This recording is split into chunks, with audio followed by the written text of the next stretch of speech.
के साथ लोगों ने काम किया कि मोदी हराओ मोदी जिताओ, और उसके अंदर करे शुरू।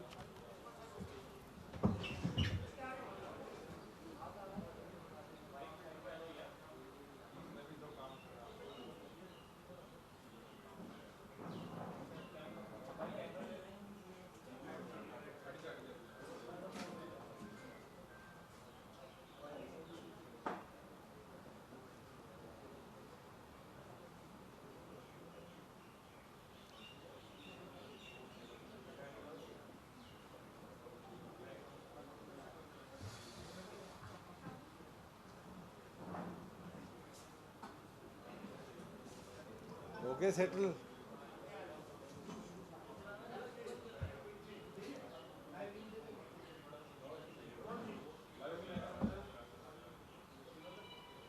पहले तो आप सबका धन्यवाद। वो दे दो।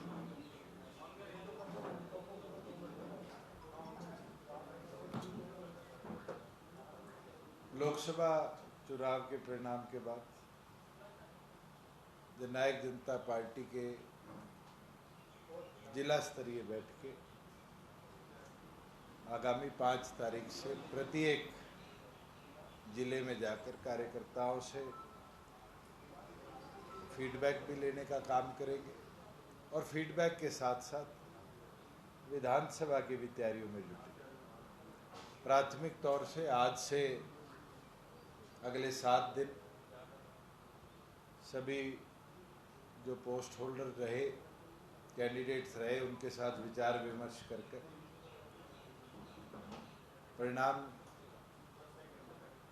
कैसे आए और क्यों आए उसके ऊपर चर्चा है, और कैसे आगे की पृष्ठभूमि बनानी है उसके ऊपर दिशा निर्देश डॉक्टर अजय सिंह चौटाला जी प्रत्येक जिले में जाकर देंगे। पिछले 20 दिनों का आंकलन के बाद देश भर में एक चीज सामने आई है कि इस बार का लोकसभा चुनाव 2 ही चीजों पर रहा। ना तो वो भारतीय जनता पार्टी को हराने के लिए था, सिर्फ एक विजन के साथ लोगों ने काम किया कि मोदी हराओ मोदी जिताओ, और उसके अंदर पूरे देश भर में, चाहे वो एनडीए हो चाहे वो इंडिया अलायंस हो, इन दोनों के बीच में चुनाव रहा। जहां अलायंस नहीं था वहां परिस्थितियां अलग रही, जैसे पंजाब हो, बंगाल हो। मगर इस चुनाव ने एक चीज की पृष्ठभूमि तय कर दी कि लोकसभा और विधानसभा के परिणाम बिल्कुल अलग हैं। 2019 के अंदर टीडीपी सरकार में रहती हुई चुनाव लड़ी थी और 23 सीटों पर आकर सिमटी, और इस बार 125 से ज़्यादा सीटों के साथ दोबारा बहुमत के साथ सरकार बना। वहीं बीजेडी जो इतने बड़े मार्जिन से हारी है, पार्लियामेंट में पहली बार कोई सांसद नहीं पहुंचा पाया, वहाँ लोगों ने एक अलग निर्णायक फैसला लिया। मैं तो ये मानता हूँ कि हरियाणा की पृष्ठभूमि में भी लोकसभा के परिणाम के बाद विधानसभा के परिणाम बिल्कुल अलग हैं। मगर जनता को ये समझना पड़ेगा कि एक और पर संविधान बचाने की बात करेगी, एक और पर मोदी को हराने की बात करेगी, मगर दोनों पृष्ठभूमियों में दोनों राष्ट्रीय पार्टियों ने जनता को धोखा दिया, और उसका पर्दा दिन प्रतिदिन खुलता जा रहा है। कल लोकसभा स्पीकर का चुनाव था, और उस चुनाव के अंदर कांग्रेस ने ये कहा कि हम अपना उम्मीदवार भी उतारेंगे, और आखिरी समय में दोनों पार्टियों का एक हो जाना ये साफ करता है कि सापनाथ और नागनाथ की दोनों की जो जोड़ी है वो देश में रीजनल ताकतों को कमजोर करने का प्रयास करे। और ये आने वाले दिनों में हरियाणा के राज्यसभा चुनाव में भी हमें साफ देखने को मिले। आज हरियाणा में विपक्ष का सबसे बड़ा दल कांग्रेस है और विपक्ष के नेता का ये कहना कि छोटे जो और दल है वो इकट्ठे होकर अपना कैंडिडेट लाए, मैं आज आपके इस कॉन्फ्रेंस में कहता हूं कि अगर असलियत में कांग्रेस चाहती है कि भारतीय जनता पार्टी से टकराव करे तो उनको हार जीत की ओर नहीं देखना चाहिए। आज संयुक्त तौर पर कोई भी ऐसा सामाजिक व्यक्ति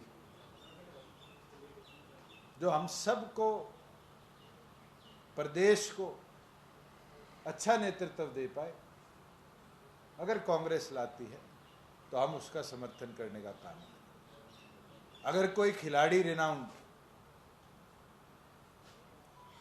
जो देश के लिए गोल्ड मेडल लेकर आया हुआ है, देश के लिए निरंतर कॉमनवेल्थ, एशियन गेम्स, ओलंपिक्स के अंदर हिस्सेदारी कर पाया, उनको आगे लाने का काम करना चाहिए।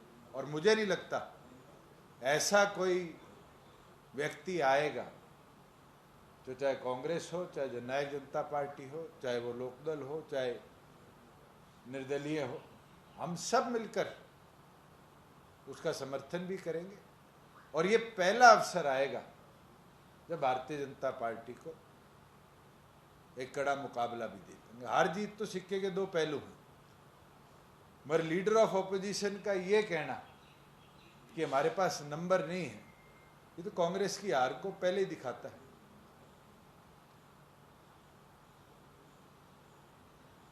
एक चीज और जो पिछले एक सप्ताह के अंदर प्रदेश में बड़ी खराब हुई है, वो कानून व्यवस्था है। मैं अगर पिछले एक हफ्ते की कटिंग्स आपके सामने रखूं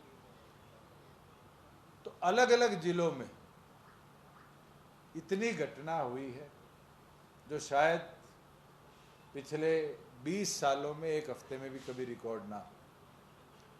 चाहे वो एक कपल को मारकर पार्क में फेंकने की बात हो,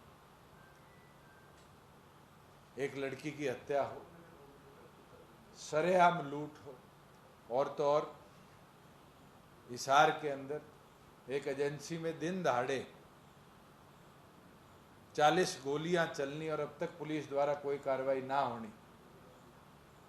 कल देर रात मंडी के अंदर गोलियां चलनी। ये साफ दिखाता है कि हरियाणा प्रदेश के मुख्यमंत्री ने जो गृह विभाग अपने पास रखा है उसका पूरा फेलियर है। इससे तो विज साहब भी ठीक थे, जो गृह मंत्री के तौर पर कानून व्यवस्था को तो ठीक रख रहे थे। मैं तो आपके माध्यम से ये चीज़ कहना चाहूँगा सैनी साहब को कि फुल टाइम होम मिनिस्टर प्रदेश में हो तो कानून व्यवस्था सुधरेगी। आज उनका पूर्णतौर फेलियर है कि वो लॉ एंड ऑर्डर सिचुएशन को संभाल नहीं पाए। और हरियाणा प्रदेश की ये हालत शायद शराबबंदी के बाद एक बार देखने को मिली थी, और उसके बाद 5 से 10 साल लगे थे लॉ एंड ऑर्डर सिचुएशन को सुधारने में।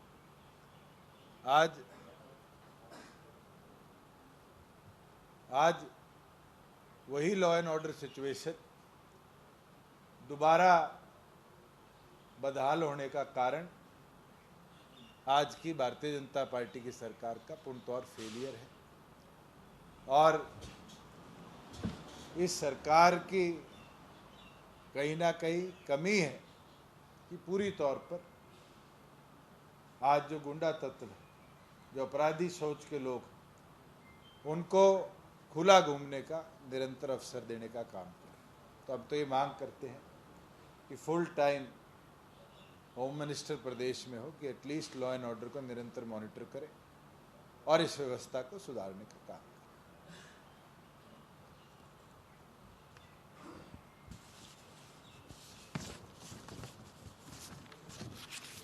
अब आपके सवाल ले लूँ, ज़्यादा बेहतर है। नहीं, मेरे कागज, मैंने कहा आज मैं सरकारी कागज नहीं लाया। नहीं, सामाजिक तौर पे कोई पद्मश्री लाया हुआ हो, जिसने बहुत अच्छा सोशल कॉज किया हो, कोई भी ऐसा व्यक्ति जो प्रदेश का अच्छा नेतृत्व कर पाएगा, पूरे विपक्ष को एक होकर साझे तौर पे उतारना चाहिए, हम उसका समर्थन करें। और अगर नेता प्रतिपक्ष को इतना डर लगता है भी हम समर्थन नहीं करेंगे, तो राज्यसभा के नॉमिनेशन फॉर्म में ये कानून में लिखा हुआ है कि या तो मिनिमम 10 प्रपोजर चाहिए, या जो टोटल नंबर ऑफ एमएलए है उसका 10वां हिस्सा, तो 9 प्रपोजर चाहिए। हमारे साथ आज जितने साथी संगठन में जुड़े हुए हैं, उन सब के हस्ताक्षर हम कराने का काम करेंगे पहले तौर पर, मगर वो कैंडिडेट सामाजिक तौर पर हो, किसी पॉलिटिकल पार्टी से एफिलिएटेड।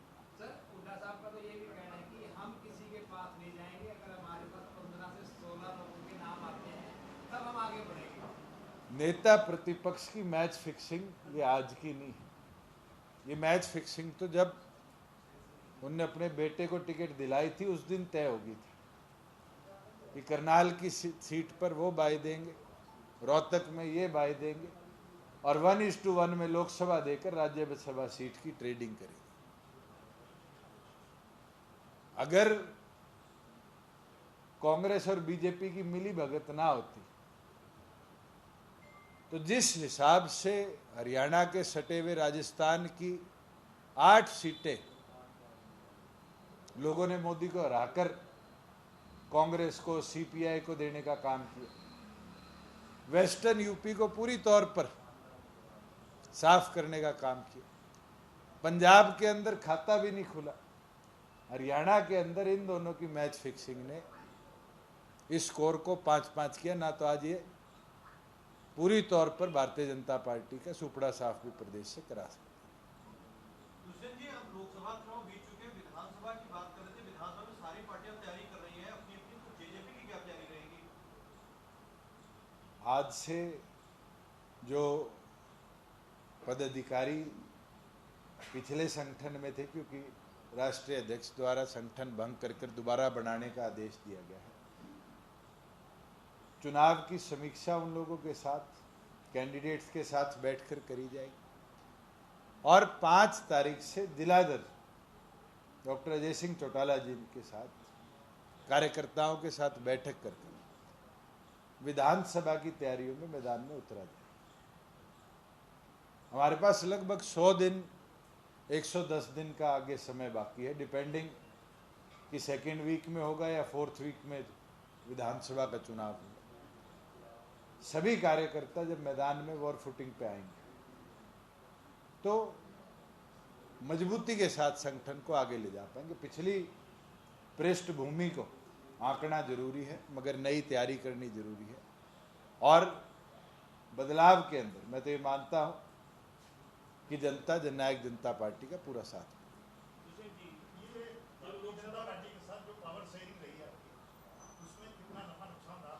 देखिए, नुकसान तो हुआ ही है, जो रिजल्ट आए हैं कहीं ना कहीं उसका नतीजा यही है कि जनता ने किसान आंदोलन वाली जो गुस्सा था वो कहीं ना कहीं निकाला है। और मैं तो एक पुरानी अपने कहावत है, मेरी मदर कई बार कह देती है, गेहूं के साथ गुण भी पिसता है, तो कहीं ना कहीं उसका नफा नुकसान जो था हमें भी झेलना पड़ा। लोकसभा में चुनाव चल रहा था तो प्रचार प्रधानमंत्री दिल में गई, जेजेपी के कैंडिडेट से सामान्य तौर पर जो लोग पूछते थे सवाल, आपको तो जो आपकी नीतियां नहीं सरकार में 4 साल रहे, उनके अलावा कि हमने आपको 75 बार के खिलाफ वोट दी थी, जेजेपी को वोट उतनी थी कि बीजेपी के खिलाफ ही खड़े थे, और हमें लगा था कि दुष्यंत जी सरकार बनाएंगे वो अनुपात।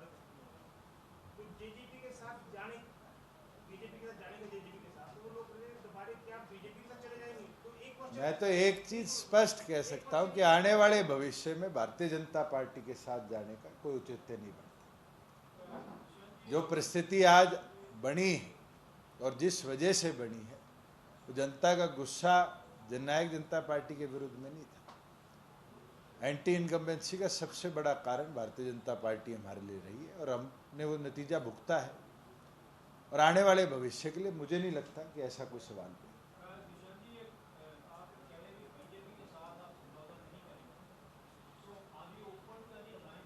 देखो भविष्य में किसके साथ अगर कोई बनेगा तो जरूर उस पर भी विचार हो, मगर आज के दिन हमारा फोकस संगठन को 90 की 90 सीटों पे पहले खड़ा कर मजबूती से आगे की कार्रवाई करें।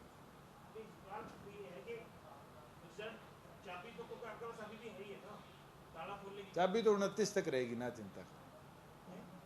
मैं कहा 2 चुनाव का तो इलेक्शन कमीशन का कोड है, वो चिंता नहीं करो।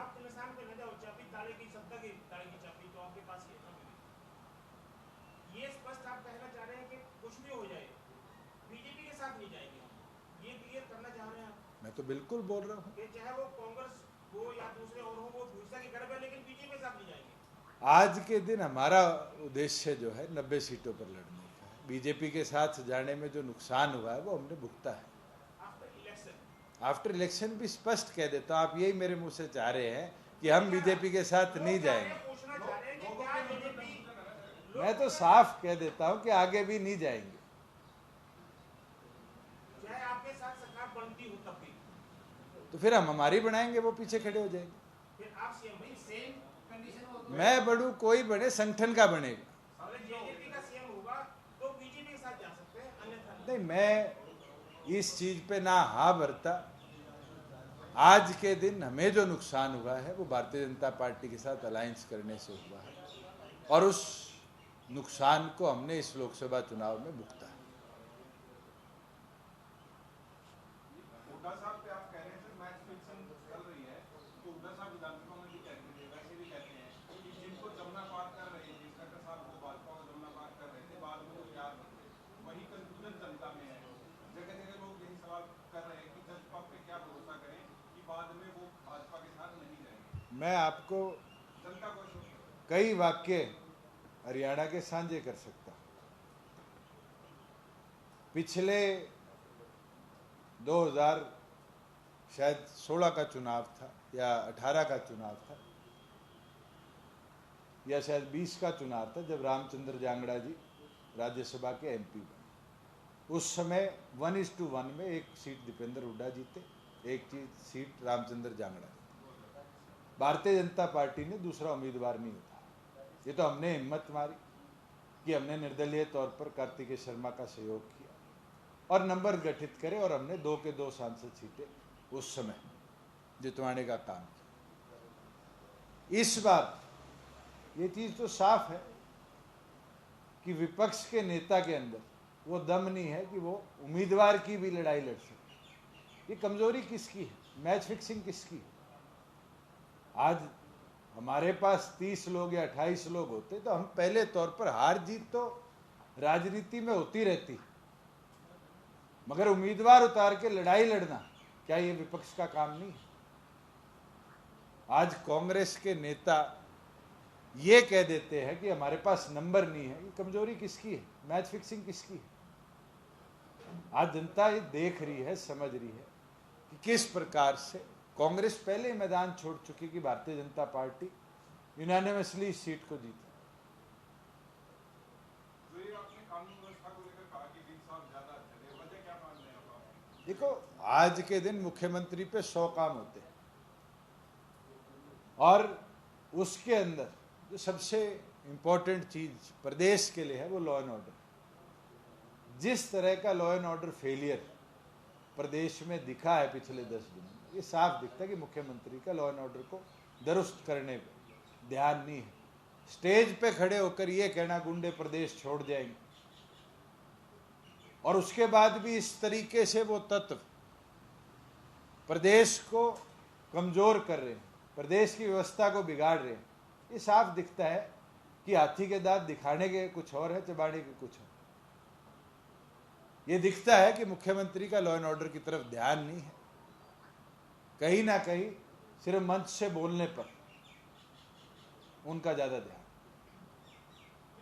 अकाली दल के साथ बहुत अच्छा संबंध आपके रहे हैं और अब वहाँ भी फूट पड़ गई है, कैसे देखते हैं आप? देखो, मेरे मीडिया के साथियों की नॉलेज से आया है, मैं मानता हूँ देश का सबसे पुराने संगठनों में से एक है, और व्यवस्था संगठनिक तौर पर संभालनी नेतृत्व का काम होता है। संगठन में लोग आएंगे भी जाएंगे भी। तो देवीलाल जी के साथ सरदार प्रकाश सिंह बादल जी के साथ उस समय भी कितने लोग आए, उनको छोड़ के गए समय समय पर। मगर संगठन अगर मजबूत रहेगा तो फिर कोई आपको तोड़ नहीं सकता। देखो, अब वो तो उनके इंटरनल संगठन का इशू है, मगर रीजनल पार्टी एक ट्रेनिंग पार्टी होती है।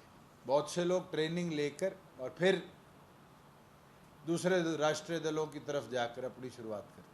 उससे भी 4.5 साल सरकार में रहने के दौरान आपको कभी लगा सरकार गलत डायरेक्शन में जा रही है और आपने कोर्स करेक्शन करने की कोशिश की? बहुत बार करी, बहुत चीज़ों पर करी और सुधरी। प्रदेश के अंदर बहुत सी चीज़ें हम सुधार पाए हैं। मैं तो शायद इंद्री के विधायक का बयान पढ़ रहा था, सड़क बनाना मेरा काम नहीं है। हमने तो सभी विधायकों को 25-25 करोड़ रुपया 2 साल दिया कि सड़कें सुधारो, आप ही रिकमेंडेशन दो, आप ही कराओ। ऐसा क्या हो गया कि 3 महीने बाद विधायक ये कहते मेरा काम नहीं। आज के दिन 20,000 किलोमीटर का रोड नेटवर्क अगर 4.5 साल में सुधारा है तो विजन के साथ ही सुधारा है। हमने महिलाओं को चाहे रिजर्वेशन दी हो, चाहे प्रदेश के अंदर डिजिटल लाइब्रेरीज बनाने की बात करी हो, जो हमारे तालाब मनरेगा आने के बाद कभी नहीं खुदे थे, हजारों की तादाद में उनको सुधारीकरण की बात हो, उन पे वॉकिंग ट्रैक बनाने की बात हो, कम्युनिटी सेंटर बनाने की बात हो। ये मुझे लगता है कि हमने सुधार की ओर ले जाने का ही काम किया था।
सुरेंद्र जी, मेरे ख्याल से 3 बार तो विधानसभा में इस चीज़ के बारे में कहा गया है। हजारों बार आप लोगों ने भी अलग अलग जगह यही सवाल पूछा है। हमने पहले दिन ही इसके खिलाफ इंक्वायरी भी करवा ली, उन लोगों के खिलाफ सख्ती भी करी, उन लोगों के अरेस्ट भी हुए जो लोग इन्वॉल्व थे। कई ज़िले नहीं थे, एक ही ज़िला था सोनीपत, जिसके अंदर शायद 1 दिन परमिट इशू हुए थे और उस परमिट के बाद भी डिस्पैच नहीं हुई।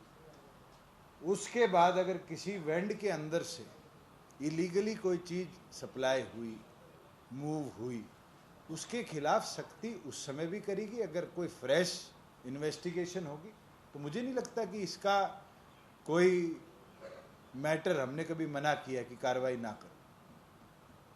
हमने तो पहले दिन से कहा था किसी ने कोई एक्ट अकॉर्डिंग टू लॉ नहीं किया उसके विरुद्ध कार्रवाई हम करेंगे।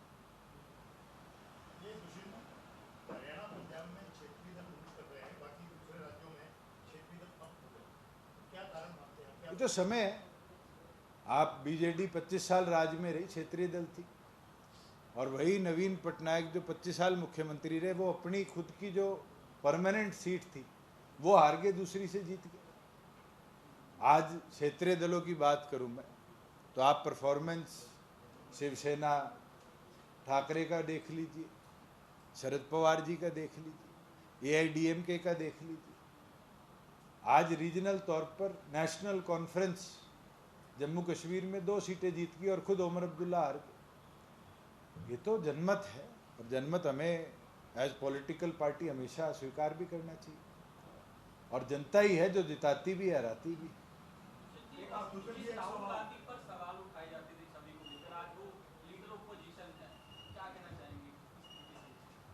आज उनके पास 55 से ज़्यादा सांसद हैं, पार्टी के नेतृत्व ने चुन लिया, उनको शुभकामनाएं। अभी तो पहली शुरुआत है और शुरुआत अभी तो चलनी है। अभी तक तो नेता प्रतिपक्ष के तौर पर लोकसभा में शायद उनने एक बार भी अनुमोदन नहीं किया। अभी तो देश देखेगा कि क्या वो नेतृत्व कर पाएंगे या नेता विपक्ष के तौर पर फेल रहेंगे। दुष्यंत जी हाल ही में कांग्रेस के नेता राज्यपाल महोदय से मिले थे और कहा था कि सरकार को सॉल्व कर दिया जाए और वो इसलिए फ्लो टेस्ट की मांग नहीं करेंगे कि हॉर्स ट्रेडिंग हो सकती है। पहले ऐसे बयान आया था आपकी पार्टी की तरफ से कि आप कांग्रेस को सपोर्ट करेंगे, क्या आप अभी भी सपोर्ट करते हैं? जननायक जनता पार्टी बड़े क्लियरली महामहिम को पत्र भी लिख चुकी है। आज दोबारा मैं बोल देता हूं कि प्रदेश की सरकार अल्पमत में है। आज प्रदेश के अंदर नंबर ऑफ एमएलएज जो वो 86 रह गए। किसी भी पॉलिटिकल पार्टी को सरकार चलाने के लिए आज 44 का आंकड़ा चाहिए। और भारतीय जनता पार्टी की जो अब सरकार चल रही है निर्दलियों के समर्थन से, अलोपा के समर्थन से, वो सारा नंबर मिलाकर भी 43 पहुंचता है, 44 नहीं पहुंचता। हमारी ये मांग महामहिम से थी कि फ्लोर टेस्ट होकर, क्योंकि चुनाव 100 दिनों बाद है, प्रदेश के अंदर प्रेसिडेंट्स रूल लगाया जाए और इलेक्शन कमीशन को सिफारिश करी जाए कि प्रदेश में चुनाव हो, ना कि किसी और दल की सरकार प्रदेश में। दुष्यंत जी, आपने शुरुआत में ही कहा कि लोकसभा चुनाव में आपको देखने को मिला कि किसान आंदोलन का असर भी रहा और किसानों की नाराजगी उन्होंने जाहिर भी कर। अब आप किसानों को कुछ कहेंगे? मैं तो एक चीज कह सकता हूं कि हम फील्ड में उतरेंगे, मजबूती से लड़ाई लड़ेंगे। हमारा काम राजनीतिक तौर पर नए लोगों को जोड़ना है और जननायक जनता पार्टी का मेरा हो, किसान हो, महिला हो, युवा हो, मजदूर हो, छोटा दुकानदार हो, इन सबको साथ लेकर आगे चलने का।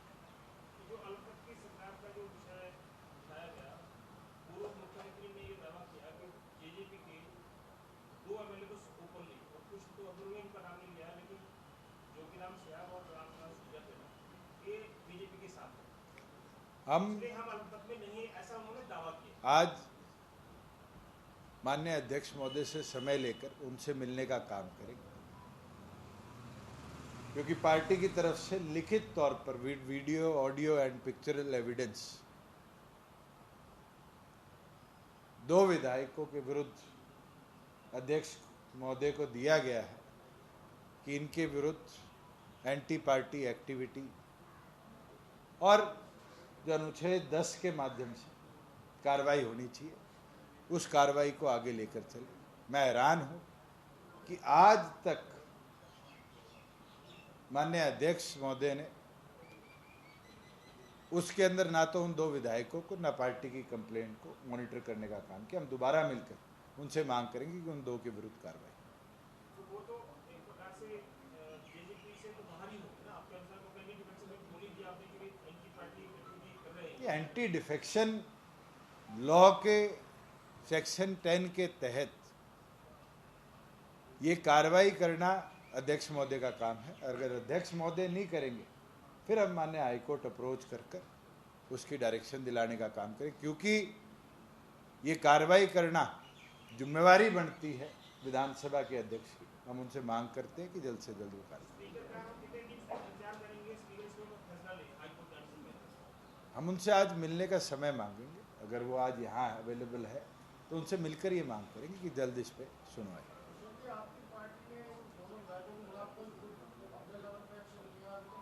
पार्टी का एक्शन तो यही है कि एंटी डिफेक्शन लॉ के तहत उनकी मेंबरशिप विधानसभा की सीज हो। और इतिहास के अंदर भी ऐसे एक जगह नहीं, कई प्रदेशों में कार्रवाई हुई है, चाहे वो हिमाचल हो, चाहे हमारे ही साथ आए हुए 4 एमएलए के विरुद्ध पिछली विधानसभा में हो, चाहे वो महाराष्ट्र की बात हो। ये कार्रवाई हमेशा विधानसभा के अध्यक्ष ने टाइम बाउंड मैनर में करी। मगर ये दिखता है कि करंट गवर्नमेंट को बचाने के लिए माननीय अध्यक्ष भी कहीं ना कहीं पैरिटी दिखाने का काम कर रहे हैं।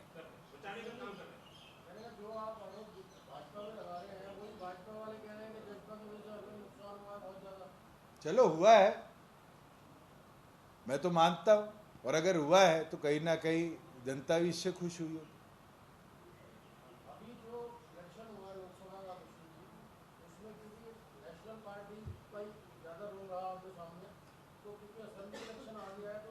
को हम टच करेंगे, कार्यकर्ताओं के साथ विचार विमर्श करेंगे और उसके बाद संगठन का विस्तारीकरण कर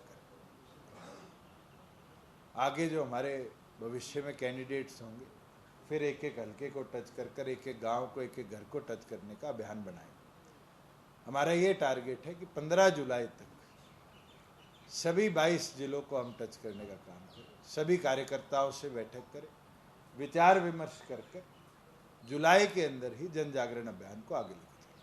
जैसे आपने लोकसभा के लिए पूरे 10 की 10 लोकसभा की तैयारी की थी, अब 90 के 90 विधानसभा की तैयारी में आप जुड़ गए, हमारे तरह से जुड़ गए, पता लगा।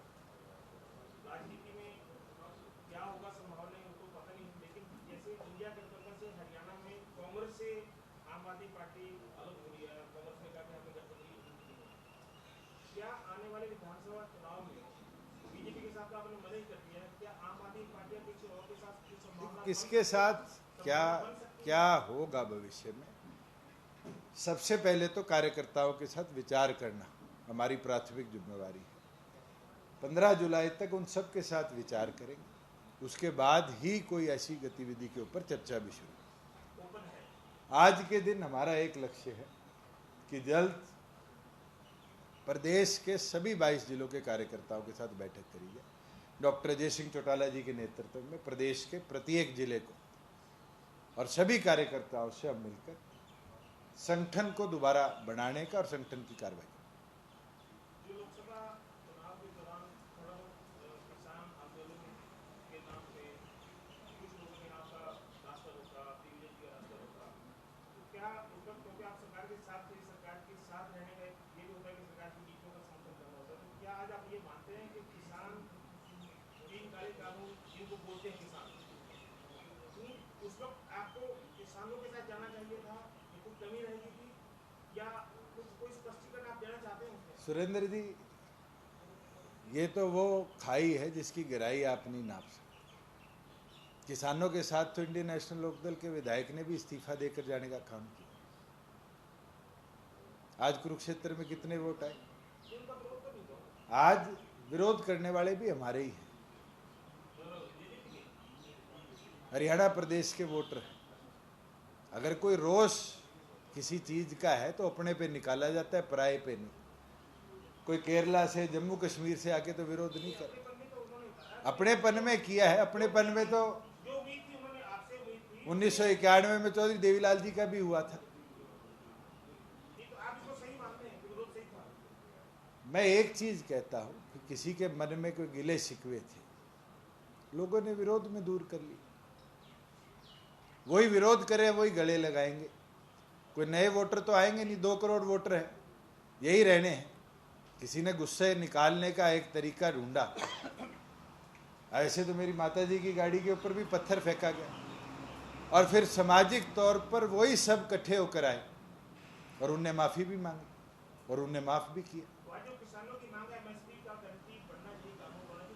मैं तो आज नहीं, आपको शायद 2021 की प्रेस कॉन्फ्रेंस भी याद हो, इसी जगह थी जब आपने एमएसपी कानून पे बात करी थी। मैंने जब भी प्रेस कॉन्फ्रेंस में कहा था कि अगर एमएसपी से छेड़छाड़ होगी तो हम रिजाइन करेंगे। और हरियाणा प्रदेश में उस समय 8 फसलें खरीदी जाती थी, हमने उसको 14 करने का काम किया। एमएसपी सबसे बड़ी मांग है और हमारा संगठन हमेशा उस मांग के साथ खड़ा रहा।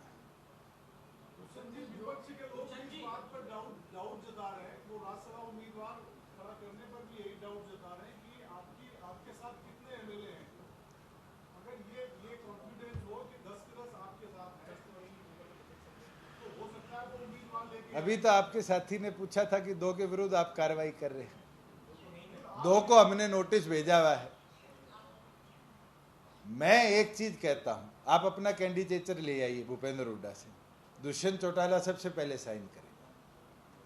आज विपक्ष में होने का मतलब है सरकार से टक्कर लेनी, और अगर सरकार से टक्कर लेने का मादा कांग्रेस रखती है तो उनको फॉर्म भरना चाहिए, चाहे आप में से किसी साथी का भरा ले, हम समर्थन देंगे।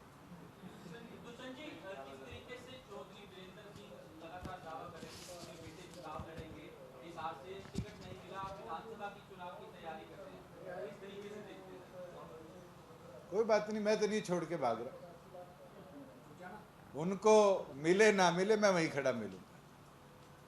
प्रदेश पदाधिकारियों के साथ मंथन करेंगे लोकसभा चुनाव परिणाम को, कहाँ पे ये मंथन कहाँ पे? जिला वाइज जाके करेंगे, प्रदेश पदाधिकारियों के साथ बिल्कुल। जिला हेडक्वार्टर्स पे सबके साथ बैठकर एक एक बिंदु पर चर्चा भी होगी और आगे की गतिविधि भी तय होगी। आईएनएलडी की कोई संभावना है? क्योंकि गठबंधन आपने खुद तो हाथ हिला दिया ही और फिर मेरे से बोल रहे हो कि मैं ना बोल लूं। भाई आप मेरे को खुद इशारा कर रहे हो कि ना बोल दो, आईएनएलडी के साथ नहीं जाएंगे, और फिर मेरे से पूछ रहे हैं। आईएनएलडी के साथ ना आम आदमी पार्टी के साथ संभावना की बाद में दिखाओगे अगर लोकदल जो हम अपना संगठन दोबारा स्थापित कर कर मैदान में मजबूती से उतरेंगे।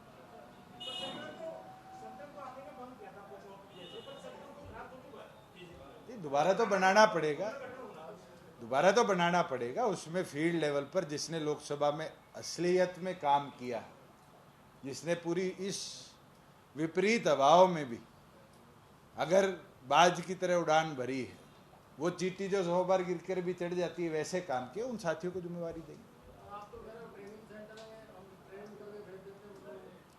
तो ट्रेनिंग कितनों को नहीं करवाई, मैं तो 5 साल में कईयों को करवा गया। चौधरी देव, मैं तो कई बार कार्यकर्ताओं के साथ बैठकर चर्चा करता हूँ कि हमारे संगठन का नाम तो ताऊ ट्रेनिंग पार्टी होना चाहिए, जहाँ लोग आते हैं, ट्रेनिंग लेते हैं और फिर भाग जाते हैं। मगर आप ये देखो कि हमारी सोच में युवाओं को नेतृत्व देना, महिलाओं को नेतृत्व देना, कमेरे को नेतृत्व देना, इस सोच को कितनी जगह मिली है। और आज से नहीं, पिछले 5 दशकों के इतिहास को उठाकर देखो। कांग्रेस को 5 सीट आया है लोकसभा में और they are confident to form the government, next government. या ना आप अपने आप को कहाँ देखते हैं असेंबली में? नेक्स्ट गवर्नमेंट फॉर्मेशन तो बहुत बड़ा क्वेश्चन मार्क है। जिस तरह उनके नेता छोड़ के भाग रहे, किरण चौधरी जी छोड़ गई, अभी 2-3 लोगों की चर्चा आप लोगों ने चला रखी थी कि ट्रिपल के जाएंगे। ये साफ दिखता है कि वहाँ भी बिखराव शुरू हो चुका है।